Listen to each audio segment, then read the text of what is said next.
Wrestling Review. I'm Rennie Detour from the Tribune Review. I'm Brian Krasner from the Daily News. I'm first. No, you go first this week, Tom. Aye. There you go. Hi again.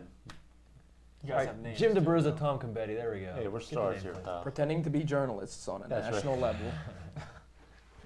Well, we're 20-some hours away from Unforgiven in Pittsburgh. It's all right. 20-some. 24 at this point. Yeah. See, Jim, I told you. 24 hours in a day. Write that down. Tom, write that down. Make a mental note. No, this doesn't have an eraser on it. Oh, crap. We'll survive. Yeah, we are just a day away from Unforgiven, and there was a focus of pretty much everybody for the past couple of weeks until some of the events of last week. But we're gonna kind of get refocused on what's going on here, and we do have a pay-per-view to prepare for, and there's quite a few matches. A lot of them that they really couldn't announce until this week because SmackDown was sort of a throwaway show. Not really a throwaway, but they couldn't really promote the show. But I guess we're going to get to Kurt Angle a little bit later and about sort of the ethics of giving him a WWF title at this point. So let's talk about some of the other matches. Well, one of the other matches that we can talk about that was announced before, like you said, the tragedy of 2 weeks ago. The Rock will be taking on Booker T and Shane McMahon in a handicap match, and apparently the WCW title is on the line. I don't know what you guys think about this one, but I'm going to have to lean towards it. I don't understand why it just couldn't be Booker T and The Rock in a rematch. I mean, they're doing the same thing with Steve Austin and Kurt Angle. Why does Shane McMahon need to be in there? And, the fear in me is that Shane McMahon's going to walk out with the WCW title. I just think Shane McMahon's going to get pinned. I think that's why he's there. That's another good possibility. But again, I just think one-on-one, you could have had a nice rematch from SummerSlam, which, even though Booker T lost, wasn't, a typical Rock squash. Actually, Booker T had most of the offense that match. Typical heel over face kind of offense. Mm-hmm. I don't know. Maybe they're thinking about turning Booker T, and I would think if they are thinking about that, this would be the perfect opportunity to have Shane McMahon cost them the match. Not that that's based on any logic or facts, but you never know. Why would we want to do that? Oh, If Shane McMahon walks away with the title, which I know he's going to, I'll go right now. This is my shoe-in of the week. Shane McMahon is going to walk away with the WCW World title. Why? So he can hand it to Tom Betty's shoe-in of the week. So he could hand it to a Chris Kanyon who doesn't know what to do with the belt besides lose it. No, I don't think that'll happen. You got to remember something. They're keeping the belt on the Rock to legitimize that title, and apparently, if they're still thinking about WCW show, that's what you got to do. You can't give it to Shane McMahon. I think that the whole idea of a WCW show right now is completely out the window. That's obviously another topic for another time. Didn't help when they completely buried the mid-card and lower-level wrestlers. I'm sure that didn't really help the cause of having its own show. But I agree with Jim. I think that keeping the belt on the Rock is kind of the idea right now, and it's sort of the focus of that belt to sort of give it the legitimacy that it doesn't have right now, to keep it on him for a few months, and maybe we'll see. I don't know. Maybe we'll see him lose it at WrestleMania or something like that. I think he may get a nice long run with this thing.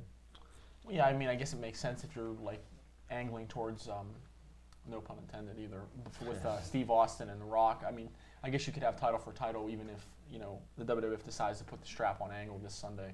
So I mean, I don't know. I do think that The Rock gives the WCW title a little bit of credibility, considering guys like David Arquette held it in the past. So yeah, I mean, I guess I can see where you guys are coming from, but again, something in the back of my mind just says that Shane McMahon somehow is going to get his hands on that title, and I just think that's a perfect example of the WWF's writing team, which I think has become very, very lazy in the last few weeks. Yeah, that's true. It does really kind of seem like they're resting behind the wheel, and well, this is sort of not having the competition that they had last year at this time. I don't know about the writers getting lazy in part. I don't think they had it. I don't think they ever did. I'm sorry, when you have a group of Hollywood writers from Hollywood in California, you know where that's at, and you have no wrestling influence, so to speak, on the panel writing besides that of Vince McMahon. I mean, I'm not sure if that's the case. I'm willing to bet it's at least part of it. You just don't have it. You don't have a Johnny Ace. You don't have a Fit Finlay or an Arn Anderson on there. I mean, I'm sure they're good guys in the back that pat you on the back when you come back and forth between the... If I can squeeze the word back one more time in a sentence, I'll be great.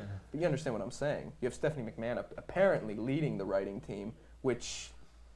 Let's just shoot ourselves in the foot right now and get it over with. Well, a lot of the stuff, if you go back to when Christian turned heel, I mean, that was one of the things that WWF did really well, and I think it comes off as being something that maybe the Hollywood writers didn't have as much input in as maybe someone like a Paul Heyman, who knows how to script, a breakup of a team or whatever. So you can see when some of the more wrestling-oriented writers kind of shine through with certain things. But a lot of the stuff, like, for example, if you go to Perry Saturn's, not so much his character, but the whole mob thing, they're playing off of the Castaway movie, which is about a year old now. So, I mean, They come are. up, yeah, if you, Yeah, the volleyball. that was the big thing, exactly. His reaction should tell you how most people are reacting to this.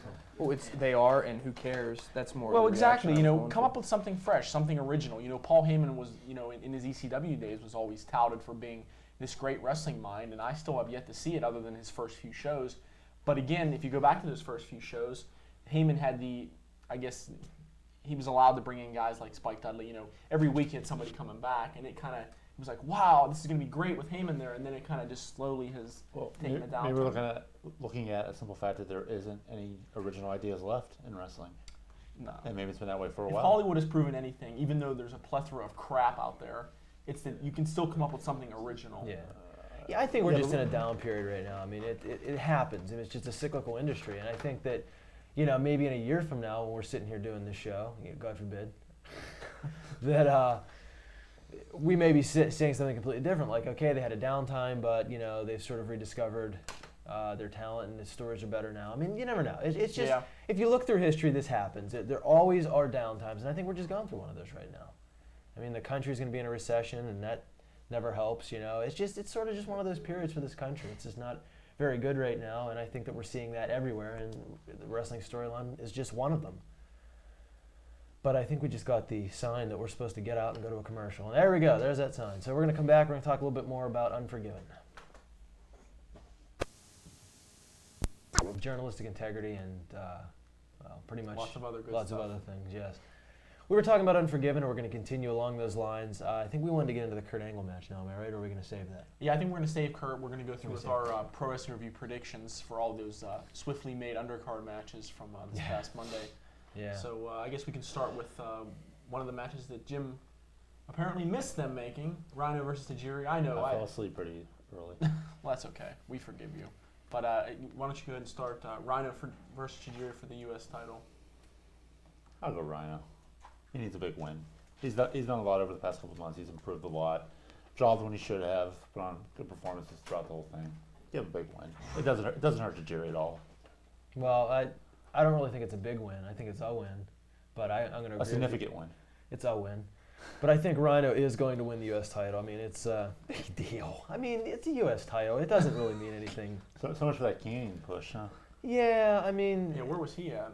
I was hoping that Christian was going to beat him for the U.S. title so they could just kind of merge those belts together. Because why? Why have them? I mean, if you're going to eventually break this into a separate show, great. But until you do it, I beg you, why? You can say the same for the tag titles, or we'll get to that later. Yeah. I think I'm going to differ from you guys only just to be different. I'm going to say Tajiri only because I think Tori's going to have something to do with it. And I think that's going to build into something with maybe Shane McMahon.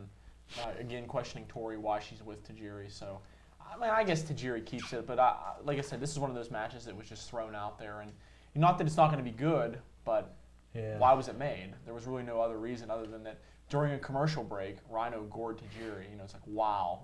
Who came up with that? I think you're going to see Rhino win the title. I think Tajiri should hold on to it, maybe give the belt a little bit of prestige. But if you're like Brian, it thinks it's just another piece of tin that people carry down to the ring. And I think The Rock has one of those. He kicks down to the ring too from time to time. I think Tajiri should hold on to it, give the belt a little bit of I don't know. Rhino's going to walk away with it, though. Well, we Next also match. I'm sorry, Tom. I didn't say anything. Oh, okay. Well, we also have Chris Jericho going up against Rob Van Dam for the hardcore title in a match that I'm sure is going to please all the purists out there. I'm not being facetious. I'm being serious. I'm sure that's going to be the match everybody looks forward to on this show. And I'll be honest, I'm looking forward to it too. We've seen Rob Van Dam really come around since he debuted at the WWF, and he's like on the verge of being just a breakout superstar. And Jericho just sort of treading water, but You could say that for a lot of the mid-carders. Yeah, in you the can. WWF You too, can. So. Jericho's a mid-carder? yes, That's what I as hear. of right now. I didn't get that bulletin. Yeah, this just in. Well, Yeah. I'll go. I think the thing you're going to have is a rematch after this. So I'm going to say Jericho wins for the simple fact that you're going to get a rematch and a feud after the pay-per-view. I don't think you are. I think Van Dam's going to move on to something else after this. I think this is just one of those things right now. Hey, Van Dam really doesn't have anything to do, and hey, Jericho doesn't really have anything to do, and both these guys are pretty decent wrestlers, so let's just put them in there with each other. I think it's going to be a one-shot deal, and that's going to be it. But I've been wrong hundreds and hundreds of times. As your calling predictions usually attest. Yeah. They won't let me do that anymore. So. Well, Brian, you made a good point about no one Van Dam. Even though he's obviously going to be the next big star the WWF has, they have nothing for him to do. Same goes for Chris Jericho, whose on again, off again push resembles that of Taz's. But I guess I'm going to go with Jericho. For no other reason than I just picked his name and his came into my head first. So you pretty much said what the WWF did when they put this together. Yeah, if I had a coin, Jim, I'd flip it. Jericho that's exactly and what Van happened. Dam. Yeah. There's a couple things you look at when you look at a match like this, and I'm not looking at it because it will be a good match. But the inches that Jericho lifts, the inch of the lifts that Jericho is wearing is directly compiled or related to Rob Van Dam not having any psychology, with no interview skills, no rest holds, just a whole bunch of high spots and a variety of those. So I don't think the match is going to happen. So you're saying we're actually not seeing Rob Van Dam versus Chris Jericho? We're not mathematically calculated. I did this before the show. Do you have a big chalkboard with X equals That's lifts? not even funny about a chalkboard. Oh. I don't know. But That you're referring to a well, bad to be movie honest, I I'd saw like to this see the week. feud actually go beyond one pay-per-view match. But unfortunately, like you said, Honestly, I don't mean to interrupt, but I'm going to. I would just see the feud go You on mean without hardcore rules, because I really don't get into it because I was going to talk about it later. Van Dam still needs to learn a lot ring psychology, pacing. outside of hardcore matches. And yeah, Jericho's sloppy, but I think it's someone he can learn from. Well, like I said, I'd like to see it actually be a feud for a couple months with two good wrestlers rather than Kane the Undertaker, who've been feuding for the past 300 years. But unfortunately, this is probably going to be the only match. It won't. So I would hope to see Chris Jericho win. I think a loss may hurt him more than it would help Van Dam. Well, you brought up The Undertaker and Kane, Yeah. and they're going to be taking on the world's greatest tag team who wears black, Chronic. Squad team. Yeah. Well Done, I think, is coming back to referee this one. Jeez, man. There's some gimmicks that sucked in the early 90s, wasn't there? Yeah, well, We'd have a easier time listing the ones that didn't. even though Jim was a Smoking Guns fan, he didn't want me to say that. Wasn't Well Done around the time where there was like the Smoking Guns, the Body Donuts, and the Godwins? No. Wasn't the same? Like a year before. I was going to say, if they were in around that time and couldn't do anything, that's really, really pathetic.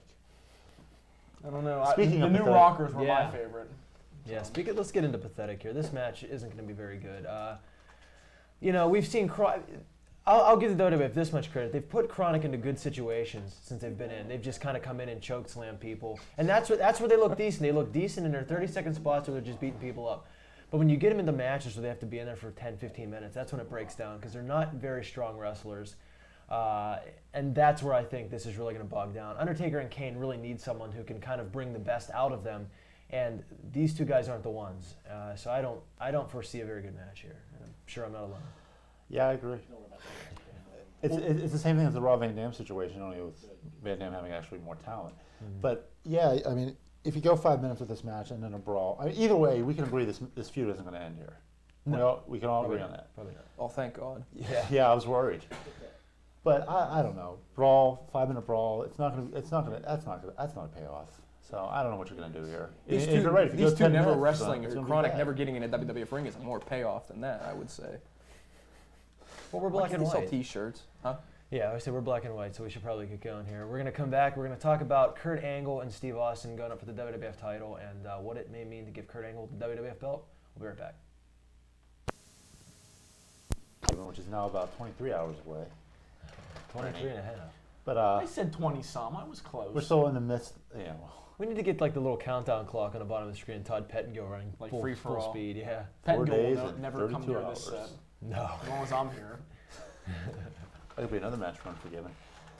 But we're in the midst of the Chronic Kane Undertaker fiasco that will happen. So Well, I just wanted to bring up, somebody posted on our message board at prowrestlingreview@lycos.com about, just as a general example, we say Chronic sucks and we don't explain why. We don't have to explain why. If you watch them, you know why. It's because after 5 minutes, there's nothing left of them. Yeah. well, Yeah, but I guess it wouldn't help to point out why the qualities of Chronic aren't so great because they do have a following, strangely enough, and they did get good reactions in WCW. But Because they just came out, they went out and killed people. Right, They didn't expose right. their weaknesses. Exactly. And whenever you put them in longer matches, like we said earlier, and you can't put them in a squash with Undertaker and Kane unless they're leaving, you know. And going nowhere. Right. But that's They're just off to not going to Japan. happen. And whenever you got to put them in there for a longer period of time with two guys who aren't the strongest wrestlers in the world. Take your pick, which two. Yeah. But here's the thing about Chronic. I mean, they are a power-based team, and that'll work with guys. Well, it really does work, but Undertaker and Kane are going to have to really bump for him. Kane's coming off an injury, and it's Undertaker. I mean, there's a problem. And You know what? I think it goes back again. You know, Chronic is not the most interesting team as far as interviews go, and I think if you maybe had Undertaker and Kane say against a team like Scott Hall and Kevin Nash, who have more talent than Bryan Adams and Brian Clark, but their characters carry them through matches. That happens a lot of the times. If you go back to some of the matches that WCW featured with the Outsiders against Harlem Heat, you know, Booker T obviously was a talent. Stevie Ray is still the lethargic piece of garbage he is now. So the thing you have to look at is that Scott Hall and Kevin Nash used their characters and used what they did on TV and turned that into a decent match, even if it wasn't that. I can agree with that, but I think that's where Stevie Richards comes into play as far But he as... can't wrestle for them. You got to have something to. Well, maybe to move spice towards. up That- the match a little. I'm sorry, I was just going to say that's where Stevie Richards are really, really going to have to carry these guys on interviews and on the mic or whatever. I mean, it's going to have to be done. Well, maybe to spice up the match a little bit, and I really don't want this to happen. This is why I'm bringing it up and presenting it to you fans. I really hope that Old Man Winter makes his return, Diamond Dallas Page, and starts stalking the Undertaker man. again with Abby. See, he just enrages me with absolutely no rhyme or reason to it whatsoever. Maybe Paige will start stalking Chronic.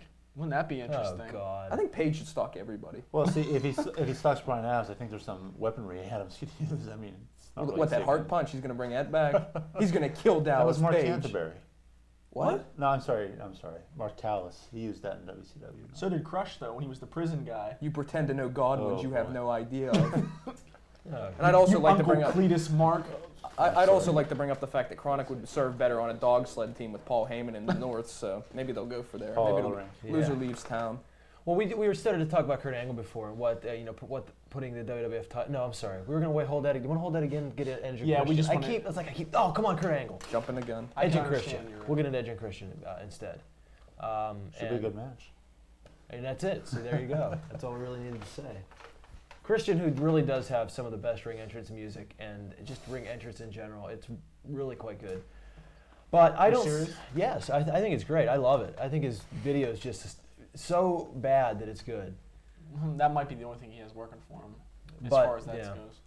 But I don't know. I don't think you put the belt on him here. I think you don't have to. I mean, Christian's going to be one of your stars for the future. You don't really have to rush him into the Intercontinental title, which probably means they will. But, Yeah. Again, not surprisingly, one of the better segments on Raw was Christian attacking Tajiri and Edge making the save. I mean, it's classic wrestling booking. There's nothing Right. hard about it, but it was done well. Edge was kept off TV, obviously excluding the SmackDown from this past week. But that's a whole different situation altogether. But what can you say about this match? This is the only mid-card feud in recent memory that's actually meant something, and they're feuding over a title. So I'm always happy when that happens. Well, we talked about before about the turn for Christian. Maybe they waited too long. I think now you're starting to see that because, well, you only had 2 weeks till Unforgiven, and you build up Christian okay, but you also can't give him the belt now. So you have to find a way during the match to keep the feud going afterwards. And you didn't really have time. You can't really say, well, Christian's been a heel long enough. He's built up his character enough. Let's give him the belt. That way we continue the feud. Edge really has had an underwhelming IC title reign, and it's just not time for Christian to get the belt. So I disagree. Well, shut up. What I- the I hell's the didn't- matter? Yeah, with you? there's some professionalism. Yeah. I think just for maybe some credibility's sake, Christian is going to be one of the future heels of the company. But let's not forget, this is the WWF. They could, fall rock bottom from one day to the next with all the booking and the Hollywood writing that's going on. It's been crap for the past 2 or so months. I think you give him the IC title. Edge is not going to be hurt by it. He can continue his feud with Christian. Christian has a belt. He's perceived, well, I realize belts don't mean anything anymore, but in my eyes they do. Simply giving Christian the belt just for the sake of Giving him a belt, You mean- continuing the feud means You mean like nothing giving for The him. Rock the WCW World Title or giving Tajiri the U.S. title? That's Or different. Canyon? There's That's different. No, there's a difference between The Rock and Christian. No, there isn't. Christian's a better worker. That's it. Christian is a better worker, but in the fans' eyes, 98% of the people out there, there's a huge difference between The Rock and Christian. I don't think Yeah. so. I can agree a little bit with what Tom said though about giving Christian the title because his whole character up until this match has been built on trying to get a singles title. He gets the singles title. Again, I don't think Edge would be hurt by it because I think Edge is going to be a fan favorite no matter what. And then have Christian do everything he can to hold on to that title. You know, maybe whether it's being DQ'd in matches and grabbing the title and running with it, and then build back up into another Edge match. I can see that happening, but I think you gotta wait one more pay-per-view or maybe Raw down the line. I don't think it's don't gonna- think you do it. You didn't have enough time with Christian on his own. Yeah, it's working, But let's see if it keeps working. He's been pretty much the same heel he's been for the past year. I mean, he hasn't really. Maybe he has a little more edge to him. There's another pun. So make sure it's not a flash in the pan. I don't think Christian's a flash in the pan. If you do give him the title, But he has been on his own for 2 weeks. That's the thing. yeah, but he has been basically the same. I mean, you character can go for the either past way. year. I think maybe you wait. It's easier to continue the feud if Edge has the belt coming out of Sunday. Well, we're going to keep these two guys from going to blows here and, during the commercial break, but we're going to come back and we're going to talk about Kurt Angle and Steve Austin. We promise. I guess. Hey, why Hello. Anyway, Is there any? well, I don't know what else to say besides that wonderful intro. Well, you know what? I don't have my Halloween hijinks book this week, so since you like viciously tore it up after last week's show, Did you read anything, any part of I that crap? tried. You ripped it up. What am I supposed to do? Piece the pages back? Once again, together? doesn't Foley have enough money? Does he have to keep making these ludicrous books to pass out to young children so they can get caught in school with them? Guys, we're on a time. You here. sure about that robot? No. Okay. Jim, why Yeah, why I'm don't you? tapping my watch like I'm keeping time. Yeah. Good job. Why don't you read the question for this week? Read the question. Well, if I had a script, I would read the question. But this week's question You're a is: pro. shut up. Name the 4 tag teams that competed in SummerSlam '96 in the tag team title elimination match. Once again, name the 4 tag teams that competed at SummerSlam '96 tag team title elimination match. Well, Brian, it was you a and I barn did burner that. too. There's your little hint. Yeah, it's a barn burner. Yeah, if What you, a hint. you can send your email to us, prowrestlingreview@lycos.com. If you win, you get a you get a gift certificate for Pizza Works for 1 large pie, an order of chicken wings, and 2-liter bottle of carbonated beverage. I just brain freeze. I'm sorry. Tell them where they can redeem that coupon at. I said that Pizza Works in Dravosburg. You said Sorry, Dravosburg. Pennsylvania, USA. I don't remember the zip code. Well, I don't either. So. Yeah, so somebody send us out of here. Well, answer those questions, Pro Wrestling Review, which we promised to update, we think. ProWrestlingReview.com. Watch the show. Well, you're watching it, obviously, if you're getting the question. Mr. Dickinson, Mr. Bruce Dickinson, I cannot stand you anymore. Answer those, answer this, win some pizza. We'll see you.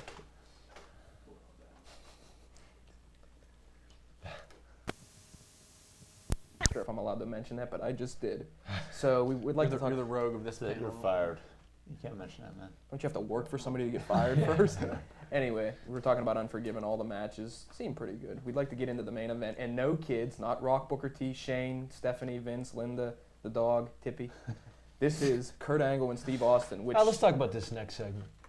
What? I'm just kidding. Okay, We've started it 3 times. Well, unless already. these people want to hear me recite the alphabet forwards and backwards for the next 6.5 minutes. Try Can it you do sideways. backwards? Hey. Start in the middle and work your way on each end. Oh, yeah, I can do that. Oh my God! Yeah, that was. I can't even say it backwards. God forbid I ever get pulled over one night. I mean, You know you know, a clear sound in mind, I could not say it backwards. I know. I couldn't either. I can't even do the 1, 2, 3, 4, 4. That's because I have a broken finger, but you know, let's not get into that. Can you fans at home do that? Well, let's talk more about the main event. That's actually the That's third probably a trivia good idea. question. Yeah. Hey, I'm allowed to talk to. There's our fans out there. We should be able to connect with them any way possible. Well, we've got Anyway, this. Please, someone, I'm let's sorry. get into this Yeah. match. We have this Kurt Angle Steve Austin match coming up, and considering the situation the country's in right now, is it exploitation to give Kurt Angle the WWF title tomorrow night at Unforgiven? I say no, but I don't know what you guys think. I would say no, only because I think the plan was before that to give Kurt Angle the title anyway. I mean, a lot of people drew on the fact that SmackDown, the tribute SmackDown, I guess if that's what you want to refer to it as, ended with Kurt Angle celebrating in the ring, and a lot of people said that, well, this was McMahon exploiting the United States and using his #1 babyface to exploit what's going on. I didn't really see it that way. I don't know how you really could. To me, I think you end the show, a tribute show, with your biggest star, your biggest babyface. Absolutely. So, I don't understand where that's coming from, to tell you the truth. And at the point, where the country is in 2 days after the biggest crisis, hopefully ever in the history of the country, you have to give something for the people to rally behind. And Kurt Angle was that person for the fans to rally behind. And I don't see the big deal. I say no also on a number of levels. Number one, it's not like you've never made money with Kurt Angle as your champion before, so that exploitation idea is out. Number two, like you said, he's already in position to win the title even before this happened. Number three, and that's exactly it. It's not like the Rock's feuding with Austin and Vince said, "Oh, hey, Kurt Angle waves the flag. Let's push him into this match." No, it's not exploitation. And that's the thing. It is Pittsburgh. I'll throw this in real quick. People need a reason to cheer. They need a reason to feel good. It's Kurt Angle's hometown. He does not come out of Mellon Arena without that belt. To be perfectly honest, I didn't even consider the possibility of the WWF exploiting Kurt Angle or exploiting what has happened with a Kurt Angle victory at Unforgiven until I read the question on your website. But this is also the nitpicking you could say with Major League Baseball wearing flags on their jerseys or NFL players wearing flags on their jerseys. That could be exploitation too in some people's eyes. I don't think it is. And maybe I'm being a little trivial here, but Angle, it probably, the way the WWF books anymore though, who knows when they would say who would win the main event. But this whole time, I would have assumed Angle would have won it, if obviously these events didn't occur. And to give him the title right now is just following procedure. Not that the WWF ever has any. Yeah. But well, yeah. And you know what? I think the other thing too. I think in the way that it would be exploitation is if they turn Steve Austin into like a Middle Eastern sympathizer. I mean, seriously, if they would do that. Oh, absolutely. Then I think it would be exploitation. But I don't think they'll do that. I mean, they've done it in the past, but I think they've learned from those mistakes. I don't think that would happen. That to me would be tasteless, and that would be a bad way to give Kurt Angle the belt. I can kind of understand where critics are coming from when they talk about the WWF and they talk about exploitation, because you don't have to look very far back in 1991 where they had somebody, Sergeant Slaughter, who was revered in the early 80s for being an American hero, turn inside with Saddam Hussein. They went as far as to, they burned Hulk Hogan's T-shirt. He denounced the flag. He denounced the United States. They had little snapshots made of him standing next to Hussein. I mean, that's exploitation. So I can understand how a critic could say, well, they did it before, they're trying to do it again. But, I mean, I don't think if you look at that and you look at what's happening now, I don't think you can in any way compare what they did in 1991 to what they're doing now. There's just, no, I don't buy it. I might be out of line saying this. Maybe the two instances, the Gulf War and the events of this past Tuesday, I would say the events of this past Tuesday were more serious on just an impact level. I mean, one day, boom, there it was. I mean, the Gulf War, it kind of was drawn out, and I'm not discounting the severity of it at all by any means, but I mean, it was, excuse the expression, it was just a war we went to. Yeah, people were killed. It wasn't sudden as well. Exactly. Yeah. That's probably the point I'm trying to convey and doing a very bad job of it. But the war was drawn out. It was 8 months into it. I mean, some people were turning on CNN, oh, we still with this. I mean, no one is going to forget this anytime soon, and they shouldn't by any means. Right. But the thing is, you look it's back still at exploitation, turning Sergeant Slaughter. Exactly. It's probably one You of the look back grossest at, moves they've ever done. You look back at that, and I mean, Vince literally looked at the situation that was going on and said, well, how can we make money from this? Right. Absolutely. That alone deserves a knife, in the heart. Here's the thing. If Kurt Angle wins the belt, we can all predict how the pay-per-view is going to end. Kurt Angle in the ring, waving the flag, fans shouting USA. I mean, we can at least assume that might happen. There's nothing wrong with that. Yeah, that's one thing. There's nothing wrong with that. What's wrong with that? And number two, how is that going to make Vince another $1? Well, people will buy more Kurt Angle T-shirts. But I think they're going to buy it. But anyway. I think that also is going to be the push just to get anything red, white, and blue. I mean, you read all over the place that stores are running out of American flags and people are running out of that type of thing. The last time I checked, places like Walmart that are selling American flags are charging for them. Sure, I mean, and that's the point. That's no fine. exploitation. It's American patriotism, it's American pride. Right. And it's good to have. And there's nothing wrong with having the Mellon Arena chanting USA. And you know what's let's a shame? Do it and just let's all go leave the arena I'm feeling kinda good about our boiling country and about our heroes. I know you want to get to a point right now. I'll make this quick. The thing that really bothers me is it takes something like this happening for us to even get this American pride. It's like it's a big deal now. And I think the important thing is we've got to look at it like 10 years from now. We're sitting here 10 years from now and we're talking about this terrible crisis that happened in 2001. We'll remember in 1990 they exploited Sergeant Slaughter. We'll remember in 1983 they exploited the Iron Sheik. But I don't think we'll remember that in 2001 they gave Kurt Angle the world title 2 weeks after this terrible tragedy. And I think that's the point. Well, the thing is, too, I mean, when you look at Kurt Angle, let's say, just hypothetically speaking, that none of this happened and Kurt Angle goes into Unforgiven. Kurt Angle is no bigger of a star now at Unforgiven than he wouldn't have been had this not happened. Kurt Angle was a huge star. He's been a huge star heading into Unforgiven. This is his match. This is his city. I don't understand the logic of how, because of what transpired, that Kurt Angle somehow is going to come out of this as a bigger star. That's crap. Yeah. Real quick as I go back, like this storyline hasn't changed. Right. As Right. is. Exactly. That's And in fact, it has, because you remember Steve Austin was making fun of his patriotism, and that's true. non-existent That's now. true. But you'll So- never hear that, though. No, you won't. But well, I guess we're gonna come back. We're gonna get into some other topics that don't have to do with Unforgiven. We'll do that after this.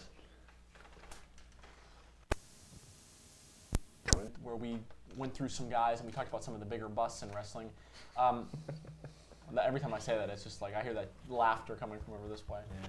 But this segment, we wanted to talk a little bit about some of the guys who maybe we didn't expect much of, but kind of surprised us with how big of a push they got and how much success they had. And I know, Jim, you brought up a certain tag team that you felt, or somebody felt. Well, Brian, I think we talked about it on our old online show. The New Age Outlaws, we weren't real convinced. When we started reading about their house show teamings, Yeah. we weren't real convinced this idea was going to work. Badass Billy Gunn and Road Dogg Jesse James. But don't forget, too, that when they were paired together, it was still Rockabilly and Right. the new Right, Double J. it was exactly, and it was in that time frame. And no, we didn't buy into it, and we were wrong.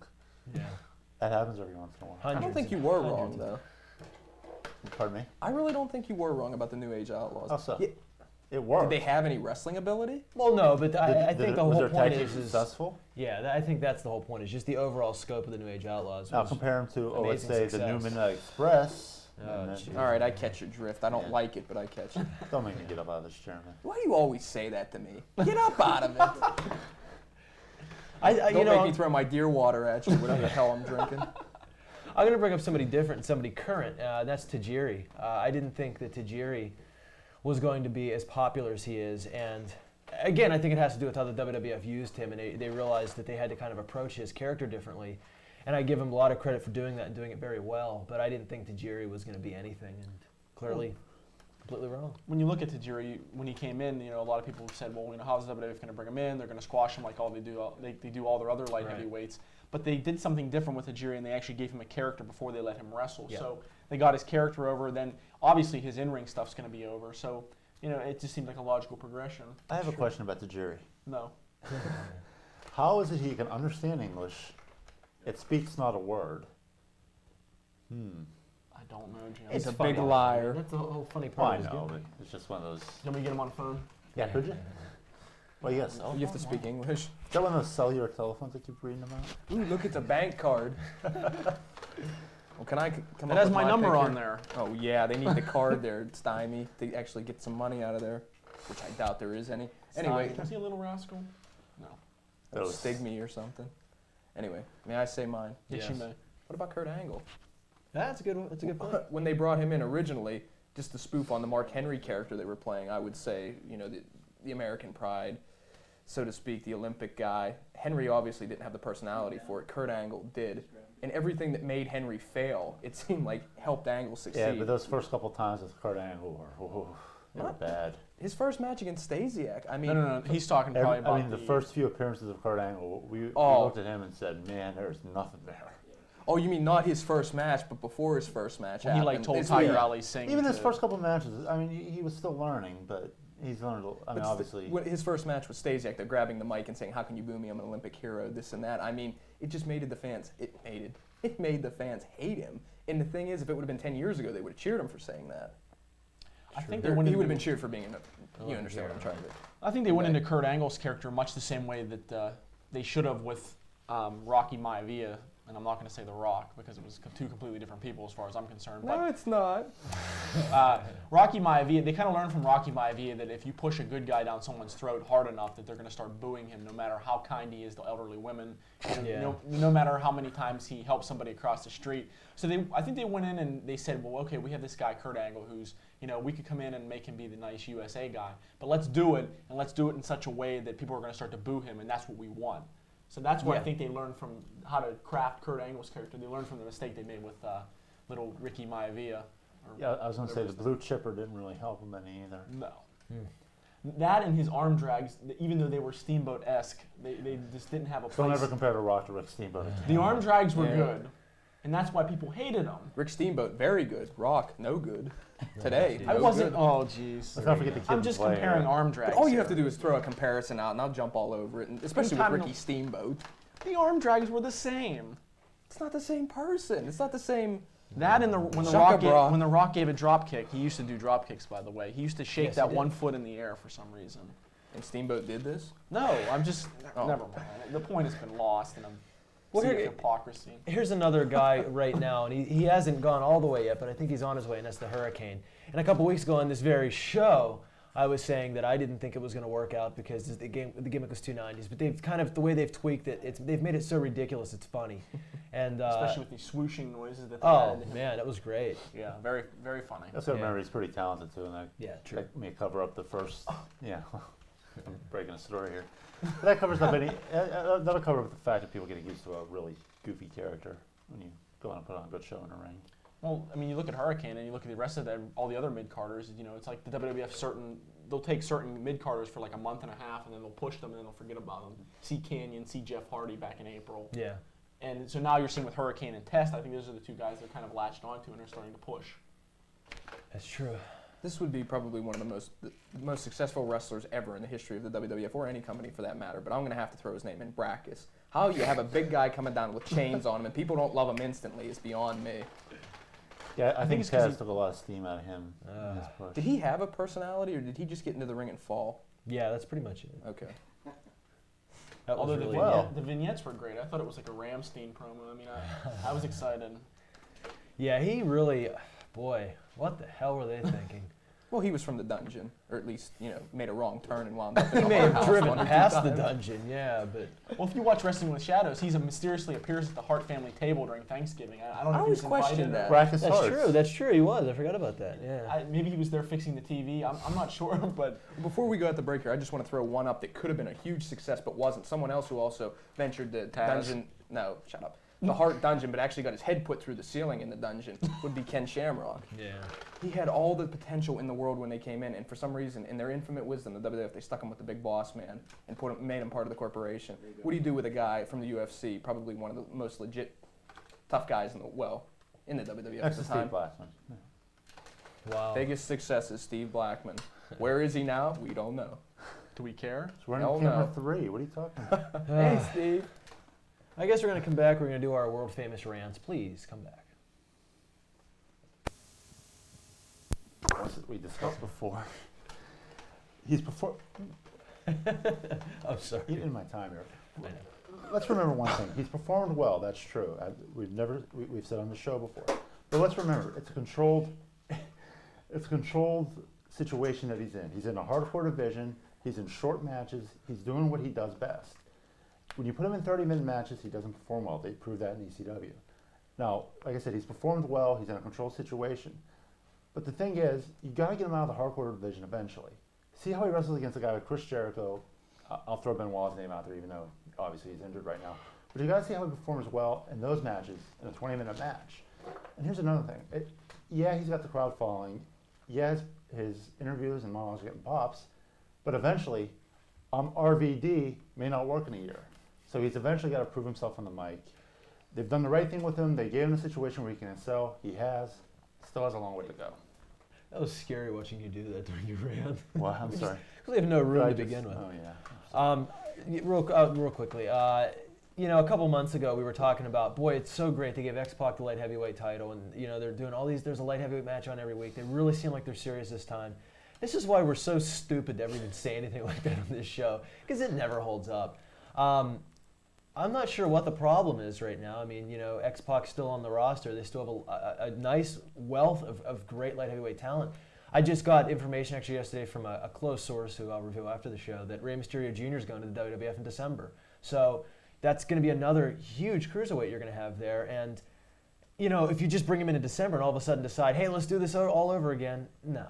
You've got to keep X-Pac on television. After Unforgiven, put him back on, let him get into a feud with somebody. You were doing a good job with the light heavyweight title, and I think that I don't understand why they stopped, and I think they should just keep it going because with Ray Jr. coming in, you're gonna have a hell of a good division. You hate to see someone like Ray get wasted. Yeah. Although I think Well, Man, that would I be knew that was coming. Juventudes. real quick, also point out Ray Jr. is probably going to be healthy for the first time. True. Hopefully, And he should put the mask on. Yes. Okay, one of the points that we brought up earlier, we talked a little bit about Steve Austin versus Kurt Angle tomorrow night at Unforgiven. One of the points that I brought up off camera to my co-host was the fact that, when you talk about exploitation, I think for Kurt Angle and Steve Austin's match or feud throughout this whole traumatic event to be exploitation, I think you would have had to have something like, say, Steve Austin versus The Undertaker scheduled for Unforgiven, and then all of a sudden McMahon picks up and adds Kurt Angle or replaces The Undertaker with Kurt Angle. See, now, to me, I think that would be more exploitation than anything else.